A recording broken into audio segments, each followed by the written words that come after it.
देखिए, जिस तरीके से तमाम लोगों को ये इस बात की जानकारी है कि 17 अक्टूबर को भव्य शपथ ग्रहण समारोह पंचकुला के तशियारा ग्राउंड में आयोजित किया जाएगा, जिसको लेकर कल जो है वो राष्ट्रीय बीजेपी के राष्ट्रीय महामंत्री तरुण चुग की तरफ से और बीजेपी प्रभारी सतीश पूनिया की तरफ से बैठक जो है वो पंचकमल कार्यालय में ली गई थी। और आज जो है वो एक महत्वपूर्ण बैठक जो है वो बीजेपी के राष्ट्रीय महामंत्री विनोद तावड़े और कार्यवाहक मुख्यमंत्री नायब सिंह सैनी जो है वो हरियाणा निवास में लेंगे। इसमें सीधे तौर पर प्रभारी सतीश पूनिया जो है वो मौजूद रहेंगे, बीजेपी प्रदेशाध्यक्ष मोहनलाल बडौली मौजूद रहेंगे, साथ ही साथ कुछ अन्य प्रमुख नेता जो है वो इस बैठक में मौजूद रहेंगे। इस बैठक में जिस तरीके से अब तक जो है वो लगभग 2 दर्जन से अधिक नेताओं की जो है वो ड्यूटीज लगाई गई हैं कि किस तरीके से तमाम तैयारियों का जायजा जो है वो लिया जाए, उसी को लेकर एक अंतिम रूपरेखा देखने का काम जो है वो आज की इस बैठक में होगा। किस तरीके से जो वरिष्ठ नेता पहुंच रहे हैं, चाहे हम प्रधानमंत्री नरेंद्र मोदी का जिक्र कर लें, रक्षा मंत्री राजनाथ सिंह का जिक्र कर लें, गृह मंत्री अमित शाह का जिक्र कर लें, तो और साथ ही साथ भारतीय जनता पार्टी के राष्ट्रीय अध्यक्ष जगत प्रकाश नड्डा का जिक्र करें, किस तरीके से इनकी व्यवस्थाएं रहेंगी, इन तमाम चीज़ों को लेकर आज जो है एक महत्वपूर्ण बैठक हरियाणा निवास में जो है वो होने जा रही है। नायब सैनी भी आज की बैठक में मौजूद रहेंगे रवि? बिल्कुल, कार्यवाहक मुख्यमंत्री नायब सिंह सैनी भी इस बैठक में मौजूद रहेंगे, साथ ही साथ प्रदेशाध्यक्ष मोहनलाल बडौली होंगे, बीजेपी के प्रदेश प्रभारी सतीश पूनिया वो भी इस बैठक में मौजूद रहेंगे और बीजेपी के राष्ट्रीय महामंत्री विनोद तावड़े जो है वो इस बैठक की जो है वो अध्यक्षता करते हुए नजर आएंगे। जी बिल्कुल, और जो प्रमुख जिम्मा है तैयारियों का वो किसके पास है?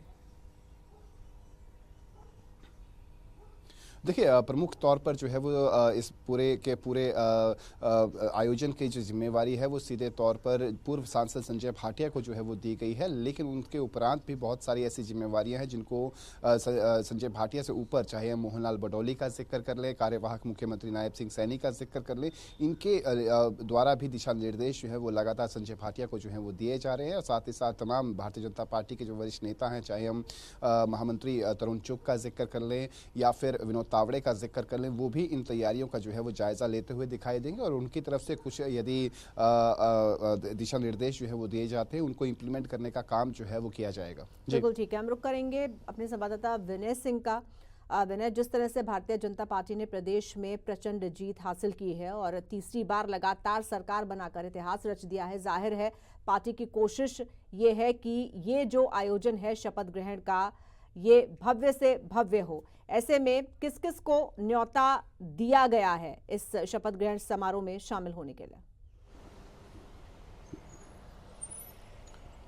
देखिए, न्योते की बात की जाए तो इसमें सबसे जो मुख्य चेहरा है खुद प्रधानमंत्री नरेंद्र मोदी हैं।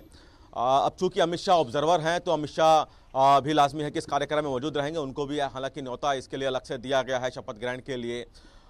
इनके अलावा तमाम केंद्रीय मंत्री उनको निमंत्रण दिया गया है, खासतौर पर जिन्होंने हरियाणा में चुनाव प्रचार किया, बीजेपी के लिए वोट मांगे, चाहे राजनाथ सिंह हो, केंद्रीय मंत्री मनोहर लाल तो मौजूद रहेंगे ही। इसके अलावा हमने देखा कि कई राज्यों के मुख्यमंत्री जहां जहां बीजेपी शासित है और वहां के मुख्यमंत्रियों को इस कार्यक्रम में बुलाया गया है, चाहे हम उत्तर प्रदेश की बात करें,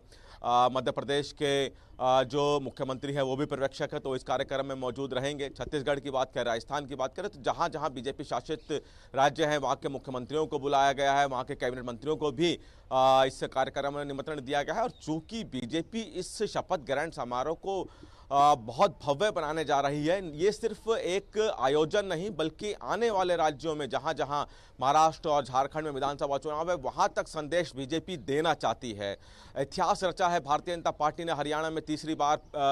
सरकार बनाने वाली पहली पार्टी बनी है, कंटिन्यू सरकार बनाई है, तो एक बीजेपी संदेश देना चाहती है इस शपथ ग्रहण समारोह के जरिए और इसीलिए इसको भव्य बनाया गया है। पिछले कई दिनों से लगातार तैयारियां चल रही हैं। बीते कल भी कई बीजेपी के आला नेता उस ग्राउंड में पहुंचे जहां शपथ ग्रहण समारोह होना है। आज बाकायदा एक अलग से बैठक हो रही है। तो काफ़ी अहम बीजेपी के लिए ये 17 तारीख का दिन है, क्योंकि बीजेपी चाहती है कि एक तीर से कई निशाने साधे जाएं और वही बीजेपी करने की कोशिश कर रही है। आगामी जिन विधानसभा राज्यों में चुनाव है जिसका हम जिक्र बार बार कर रहे हैं, महाराष्ट्र और झारखंड, वहां वहाँ पर बीजेपी बड़ा संदेश देना चाहती है। और हरियाणा से सटा हुआ दिल्ली भी है, अगले साल के शुरुआती महीने में वहाँ भी विधानसभा चुनाव है। तो बीजेपी कई निशाने इस शपथ ग्रहण समारोह के जरिए साधना चाहती है और इसलिए बीजेपी इसे भव्य बना रही है। तमाम बीजेपी के आला नेता आपको इस कार्यक्रम में दिखाई देंगे, चाहे वो कैबिनेट मंत्री हों, चाहे दूसरे राज्यों के मुख्यमंत्री, जहां जहां बीजेपी की सरकार है वहां के मुख्यमंत्री, वहां के कैबिनेट मंत्री, और हरियाणा में बीजेपी के जुड़े तमाम बड़े नेता और तमाम कार्यकर्ताओं को इस कार्यक्रम में बुलाया गया है। तो एक बहुत भव्य कार्यक्रम बीजेपी 17 तारीख को करने जा रही है। संदेश बीजेपी इस कार्यक्रम के जरिए बहुत दूर तक देना चाहती है। बिल्कुल सही कह रहे हैं आप विनय। एक बार फिर से रवि का रुख करते हैं। रवि, सारी जो लीडरशिप है भारतीय जनता पार्टी की, पूरा आला कमान मौजूद रहेगा, जिस तरह से विनय बता रहे हैं कि सभी बीजेपी शासित राज्यों के मुख्यमंत्री भी वहां पर होंगे। कितने कार्यकर्ताओं को बुलाया गया है, कितने लोगों के बैठने की व्यवस्था की गई है, और क्या इस प्रचंड जीत के बाद आपको शहर में अभी से बैनर, पोस्टर, कटआउट्स लगने शुरू हो गए होंगे, तो क्या वो भी आपको नजर आ रहा है? और आयोजन स्थल पर किस तरह की तैयारी शुरू हो गई है?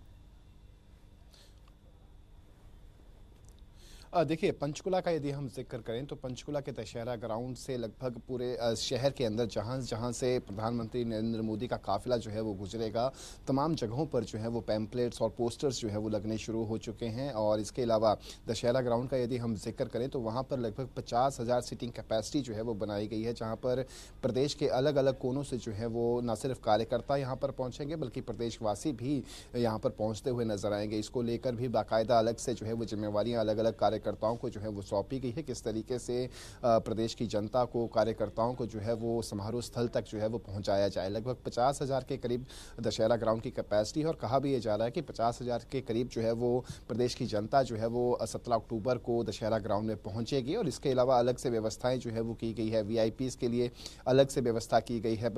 जनता के लिए अलग से व्यवस्थाएं जो है वो की गई है। तो ये कहा जा सकता है कि जिस तरीके से भारतीय जनता पार्टी ने प्रदेश में जो है वो हैट्रिक लगाई है, उसके बाद से लेकर अब तक का यदि हम जिक्र करें तो तैयारियों को लेकर तमाम नेताओं की जो है वो ड्यूटीज़ लगाई गई हैं। इसके अलावा सभी को अपने अपने इलाकों के अंदर किस तरीके से लोगों को जो है वो यहाँ तक लाया जाए, इसको लेकर भी दिशा निर्देश जो हैं वो दिए गए हैं। तो ये कहा जा सकता है कि इस पल को ऐतिहासिक बनाने के लिए भारतीय जनता पार्टी की तरफ से कोई कोर कसर जो है वो नहीं छोड़ी जा रही है। बिल्कुल ठीक है, बहुत शुक्रिया आपका रवि हमारे साथ जुड़ने के लिए, इस पूरी चर्चा के लिए, और विनय आपका भी धन्यवाद हमारे साथ जुड़ने के लिए।